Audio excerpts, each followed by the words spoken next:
Class ninth chapter number 2 polynomials. Polynomials क्या होते हैं? पॉलिनोमियल्स बनाए दो वर्ड के मिश्रण से, पॉली प्लस नोमियल्स।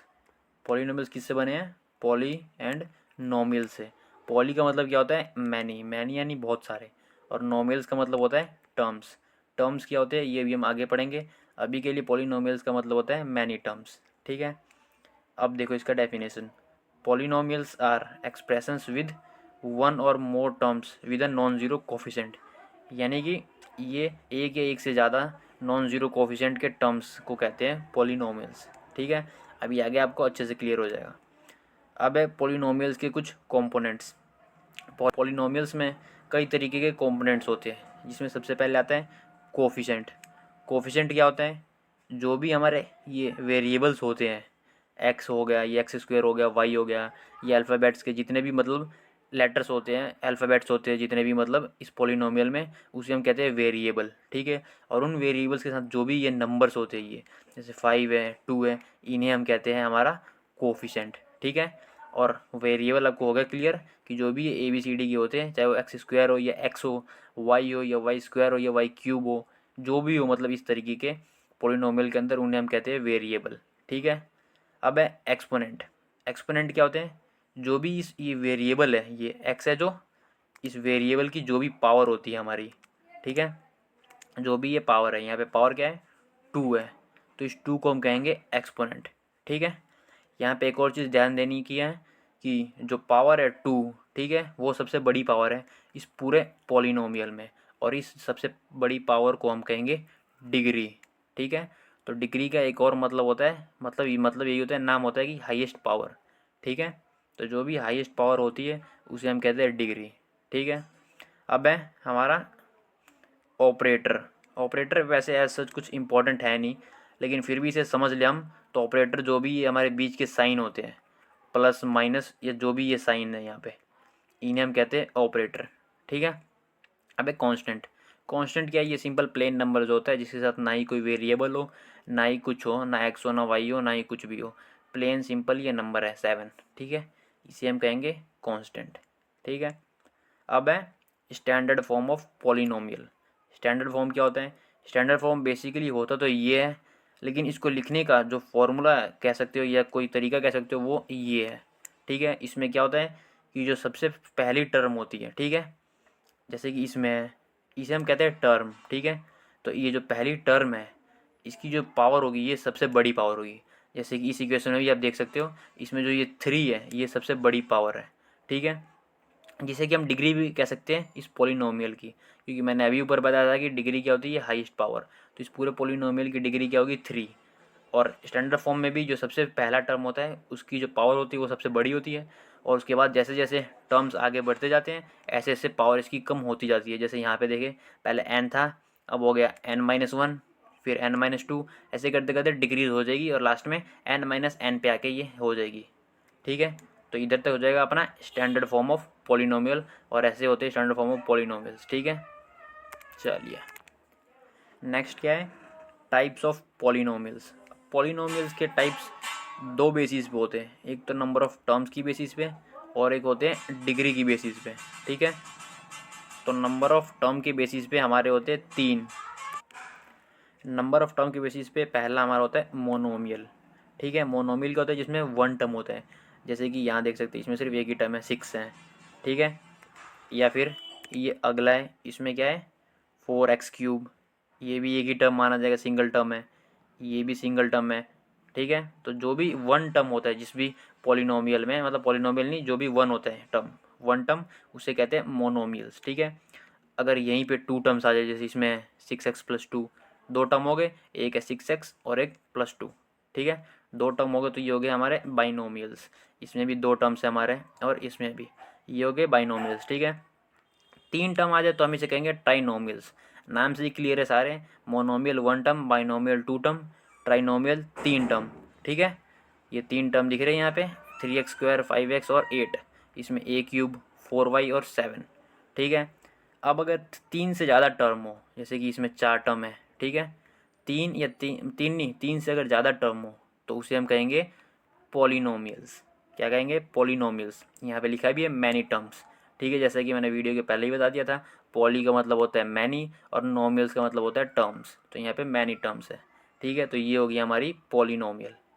अब वहीं बात करें हम डिग्री के बेसिस पे, तो डिग्री के बेसिस पे अगर डिग्री है 0, ठीक है, तो उसे कहेंगे कांस्टेंट पॉलिनोमियल।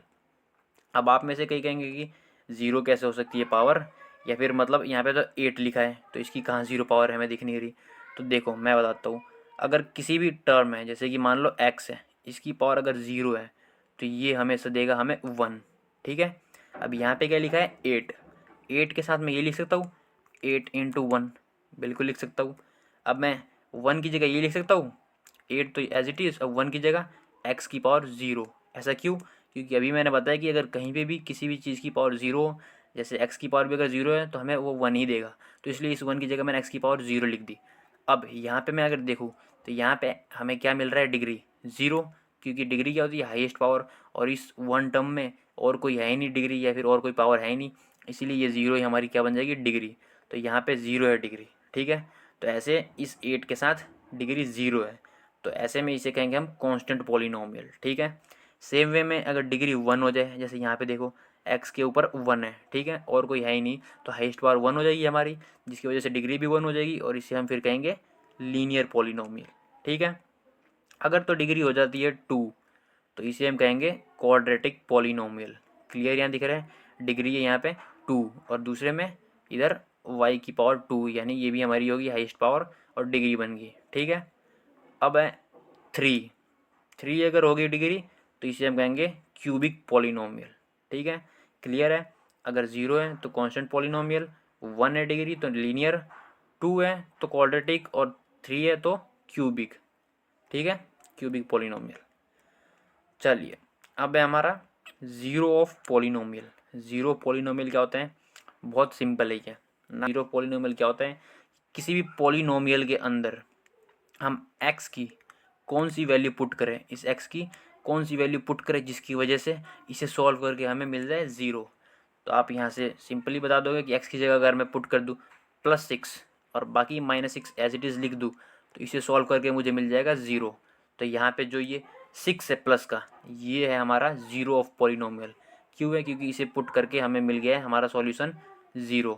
ठीक है, तो सिंपल ज़ीरो पॉलिनोमियल वही होता है कि x की जगह पे हम क्या पुट करें जिसकी वजह से सॉल्व करके हमारा इक्वेशन सॉल्व करके हमें दे दे 0।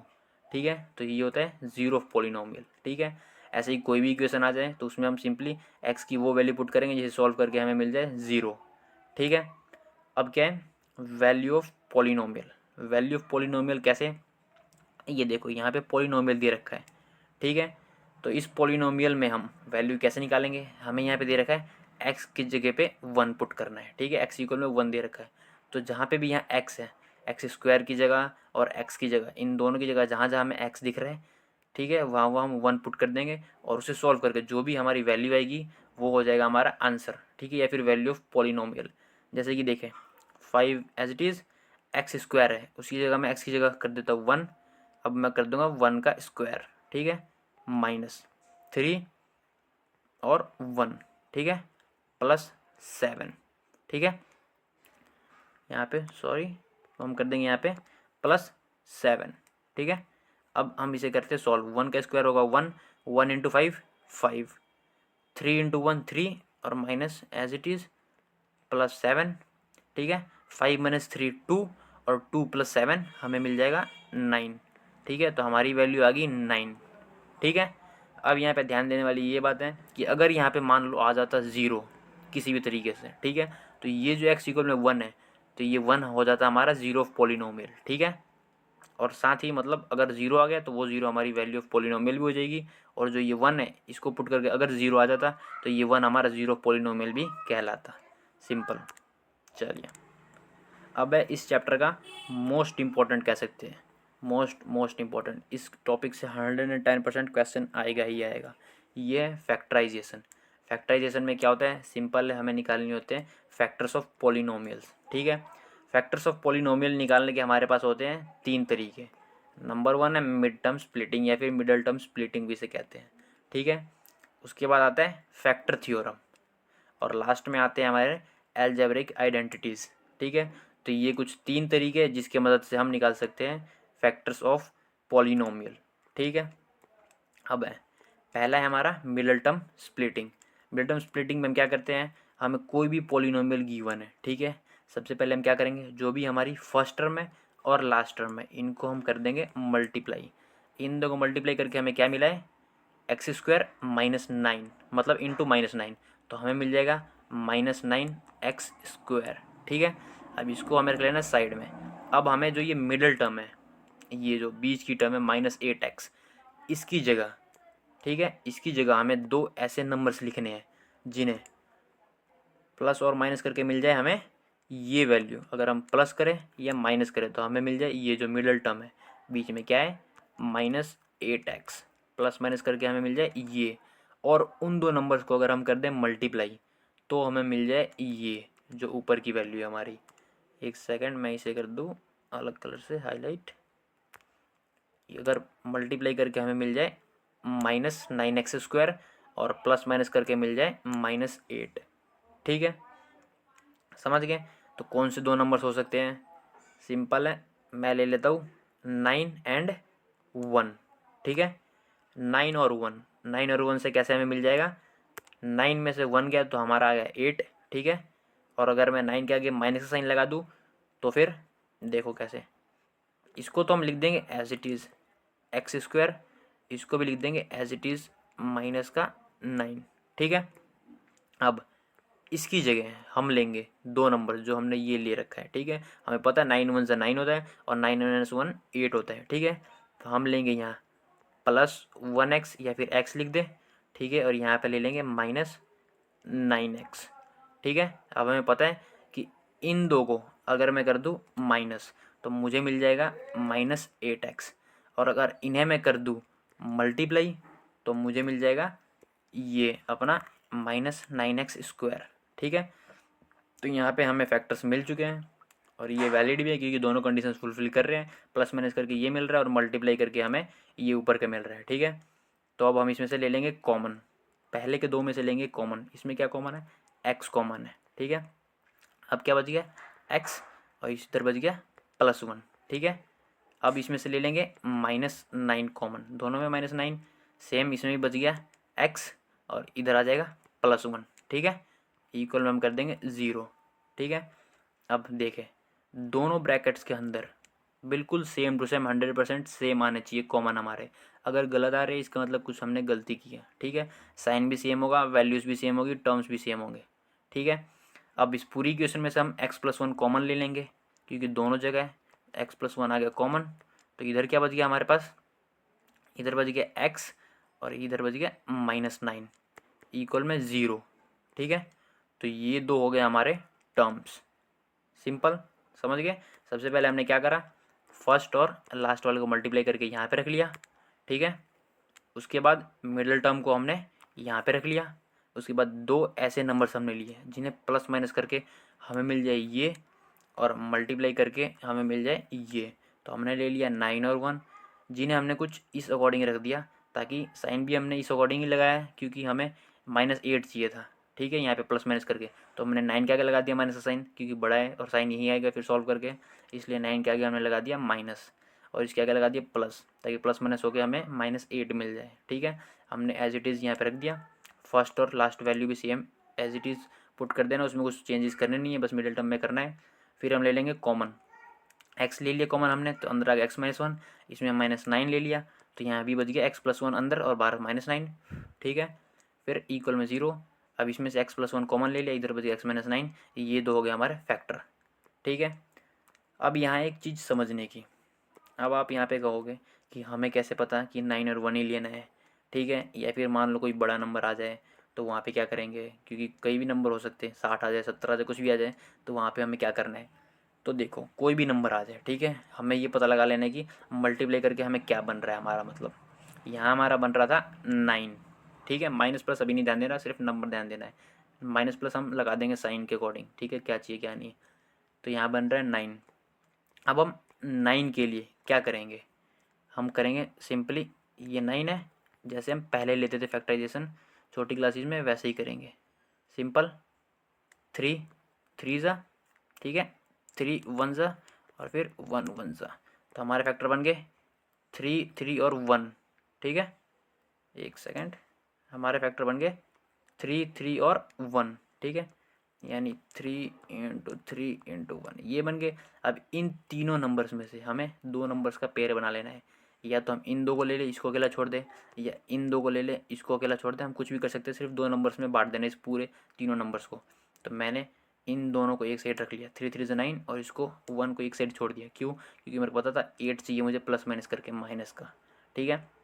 अब ऐसे ही यहाँ पे कोई भी नंबर आ जाए, 60 आ जाए, ठीक है, या फिर मान लो यहाँ पे मल्टीप्लाई करके बेशक 5 नंबर हो, 6 नंबर हो, 7 नंबर हो, मतलब कितने भी नंबर हैं पे टोटल, हमें उसको दो नंबर्स में डिवाइड कर देना है, ठीक है। चाहे किन्हीं भी दोनों को या फिर किन्हीं भी तीनों को आपस में मल्टीप्लाई कर दो और बाकी को छोड़ दो, मतलब कुल मिला के ये समझ लो कि दो नंबर्स के ग्रुप में बांट देना है इनको, ठीक है। और इस अकॉर्डिंग बांटना है ताकि हमें जो चाहिए वो हमें मिल जाए एक्यूरेटली, ठीक है। यहाँ पे -8 चाहिए था, वो हमें मिल गया, ठीक है। आगे होगा आपको मिडिल टर्म स्प्लिटिंग, ठीक है। मिडिल टर्म स्प्लिटिंग के बाद एक और बिल्कुल ही इंपॉर्टेंट है जो कि फैक्टर थ्योरम। वैसे तो इंपॉर्टेंट तीनों ही है, तीनों ही में से आते हैं एक ना एक क्वेश्चन तो 100%। तो फैक्टर थ्योरम है। फैक्टर थ्योरम में हमें क्या करना है, हमें दे दिया रहेगा कोई भी फैक्टर, ठीक है, जिसे हमें एक पॉलिनोमियल भी गिवन होगा, उसे हमें कंफर्म करना होगा कि ये जो गिवन फैक्टर है ये इस पॉलिनोमियल का फैक्टर है नहीं है, ठीक है। ये कंफर्म करना होगा फैक्टर थ्योरम के थ्रू। तो हम क्या करेंगे, जो भी फैक्टर हमें यहाँ पे गिवन है,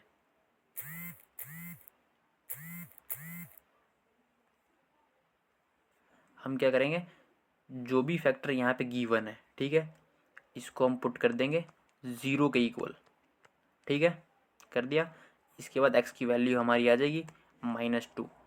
अब इस -2 को हम इस इक्वेशन में जहाँ जहाँ x है वहाँ वहाँ पुट करेंगे, और पुट करने के बाद अगर हमें मिल गया 0, ठीक है, तो ये जो हमारी वैल्यू है x+2, जिसकी मदद से हमने -2 निकाला था, तो ये जो वैल्यू है x+2 ये होगा इस पूरे पॉलिनोमियल का फैक्टर। और अगर 0 नहीं आता है तो ये हमारा फैक्टर नहीं होगा। सिंपल, समझ गए? क्या समझे? कि जो भी ये फैक्टर है इसे हम पहले इसकी x की वैल्यू निकालेंगे 0 के इक्वल पुट करके, ठीक है। उसके बाद इस वैल्यू को पुट करेंगे उस गिवन पॉलिनोमियल में। अगर 0 आ गया तो ये हमारा फैक्टर है, और अगर नहीं आया तो ये हमारा फैक्टर नहीं है, ठीक है। चलिए नेक्स्ट है हमारा एल्जेब्रिक आइडेंटिटीज़। इन आइडेंटिटीज़ को तो हमें याद करना पड़ेगा। कैसे? अब याद करने का कोई ट्रिक तो है नहीं, याद तो करना ही पड़ेगा। तो उसके लिए हमें क्वेश्चन किस तरीके से आएंगे, क्वेश्चन हमें कुछ इस तरीके से आएंगे, ठीक है। इन्हें हमें पैक करके इस फॉर्म में लिखना होगा, ठीक है। कैसे? मान लो कोई भी क्वेश्चन है जो कि इस तरीके से आ रखा है, ठीक है, तो उसको हम पहले तो कंफर्म करेंगे कि ये इसी आइडेंटिटी का है कि नहीं है, मतलब मैच हो रहा है कि नहीं, इससे मैच हो रहा है तो उसे हम फिर पैक करके ऐसे लिख देंगे, जो भी हमारा x+y+z का होल स्क्वायर। अब स्क्वायर है तो इसको हम 2 बार लिख देंगे, x+y+z, ठीक है, x+y+z 2 बार लिख दिया। तो ये दो हो गई हमारी आइडेंटिटीज़। सिंपल, मेन यही है कि इसे पैक करके कैसे लिखना है, ठीक है। और आपको ध्यान ये रखना है कि आप जो भी आइडेंटिटी यूज़ करें उस आइडेंटिटी के अकॉर्डिंग जो भी गिवन क्वेश्चन हो वो मैच होना चाहिए, ये मेन ध्यान रखना है आपको। तो दूसरी आइडेंटिटी ये है x+y का होल क्यूब, जो कि होता है x³ + y³ + 3xy ब्रैकेट में x+y, ठीक है। पहली तो हमने देख ली, ठीक है। तीसरी भी सेम यही है x³ वाली, बस माइनस आ जाएगा यहाँ पे x - y होल क्यूब। तो यहाँ पे भी जहाँ जहाँ प्लस था वहाँ वहाँ हमने कर दिया इसमें माइनस, ठीक है। एक याद कर लेंगे प्लस वाला तो दूसरा वाला भी हो जाएगा इस क्यूब का, ठीक है।